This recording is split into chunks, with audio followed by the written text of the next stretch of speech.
Hey everybody, welcome to the War Boss Pitch channel. I have seen on YouTube a few people doing some army showcases, like over at Good Enough Gaming. So I thought I'd jump on the bandwagon and show off an army that, if you weren't here at the beginning of the channel, you have not seen yet. This is my Dwarf Guild's army for Grimdark Future. I started building this army before I even had the thought of making a YouTube channel. So there's a lot of things in here that does not match up with the designs that One Page Rules has come out with. But instead of keeping this thing hidden on the shelf forever, I wanted to show them off and tell you guys the backstory of my Dwarf Guild's army. So let's get down for a model eye view of all the different units. So what this army's theme is, they are shipbreakers. They are salvage crews that are sent in after they find derelict spaceships or after other forces blow up spaceships. They go in and they run through the wreckage to find stuff that's worth salvaging. Now they're also armed to the teeth because sometimes those spaceships are full of stuff that does not want you there. So let's start off with the Dwarf Warriors. These are tactical dwarfs. That's about all I can remember from the file name. I'm not sure who makes them, but if you just search tactical dwarfs, this is what you're going to come up with. 2 squads of 5 armed with shotguns and 2 squads of 5 armed with rifles. So the main color of white in this army, I was going for like a NASA kind of spacesuit. So in case anything bad did happen to the dwarves, like a catastrophic decompression and they were launched out into space, they would at least be able to be seen against the black background of deep space.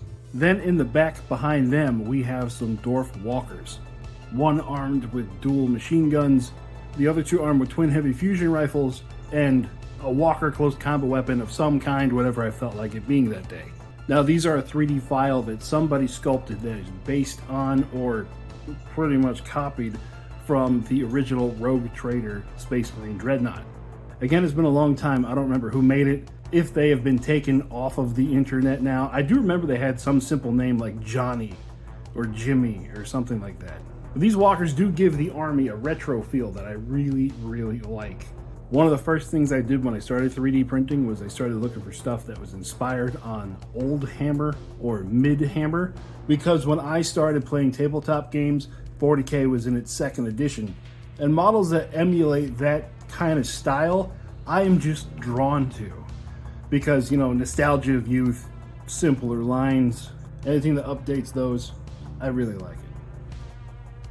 Next unit we're going to jump to over here is the heavy weapons teams. Now these are what would dwarfs look like if they had centurion armor. So deep down inside of each of these, if you turn it around, you can see that there is a dwarf. There's a little butt plate standing in there on top of legs. This looks like it was a digital kitbash between centurions, Castellan robots from the AdMech, and who knows what else. But this was the last addition I made to the army. As you can tell, some of the bases aren't even close to done. Some of the white probably needs another coat on it. But I put these together and I started painting them as One Page Rules announced the Dwarf Guilds. So I kind of ran out of steam on this one, going, well, okay, I'll just have to make them then. So these can, I don't know, wait.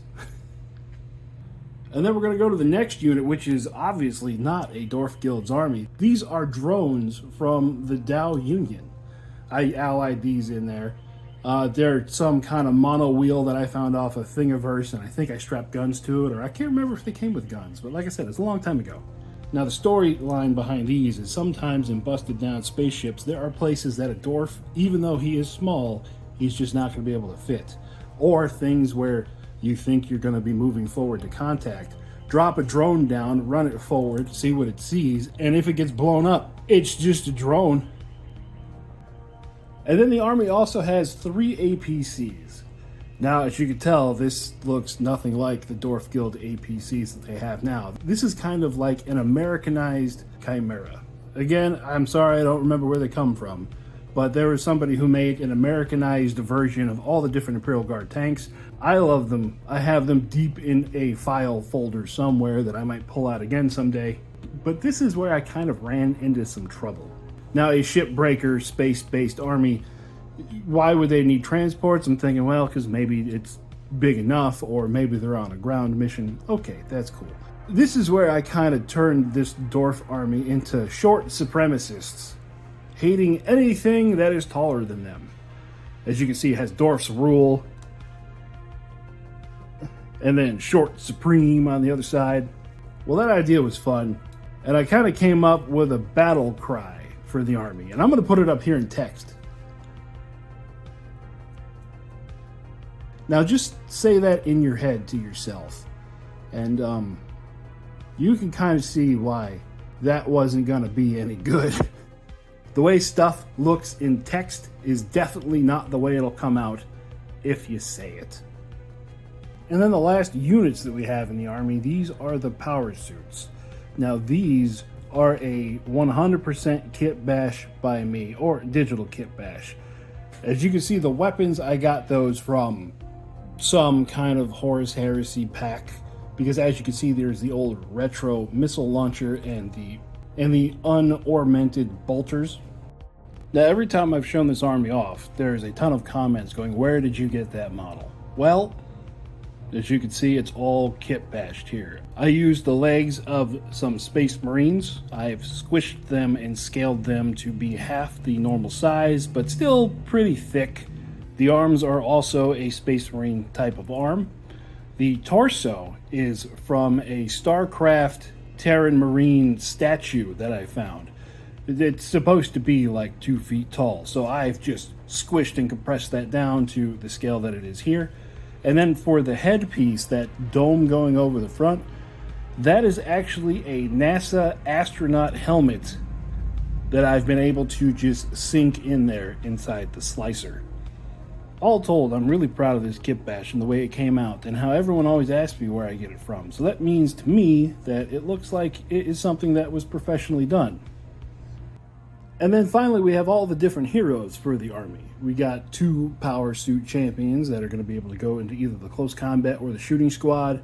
We've got 2 warrior champions, one with a light machine gun, the other one with a shotgun. And then this guy here in the middle, he is a berserker champion. He looks completely out of place with everybody else in the army because he's got brass armor. But being a berserker, I wanted to have a feeling like this guy's been through a lot, and he just doesn't want to take any crap from anybody. So he's just going to run forward and punch things in the mouth. So with this army, I'm real proud of the way it looks. The white just looks clean and dirty at the same time. I loved adding the orange because shipbreaking is kind of a blue-collar job. You got to have your blaze orange on, or else the safety man is going to come around and send you home. So I'm real happy with the way this army turned out overall.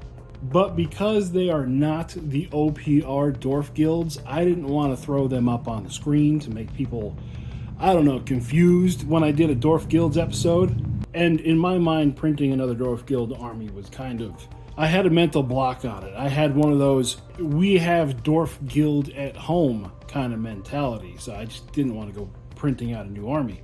But after talking with some guys on the Discord, I've come up with an idea. We're going to have a few narrative games that are going to include this army and the new Dwarf Guild army that I'm going to be putting together. And it's going to involve some other stuff that has not been on the channel in a while. So look forward to that in the not too distant future. The whole idea is turned into a production, and I love it. So that'll do it for me out in the garage today. This has been just kind of a bonus video for me to throw out there for you guys. Remember to leave a like and a comment down there. Let me know what you think about these little short supremacists. Hit that subscribe button if you want to come back and see more OPR action. That's all I have for you today. Remember to keep having fun, and hopefully I'll see you across the table from me someday. We'll talk to you later. Bye-bye.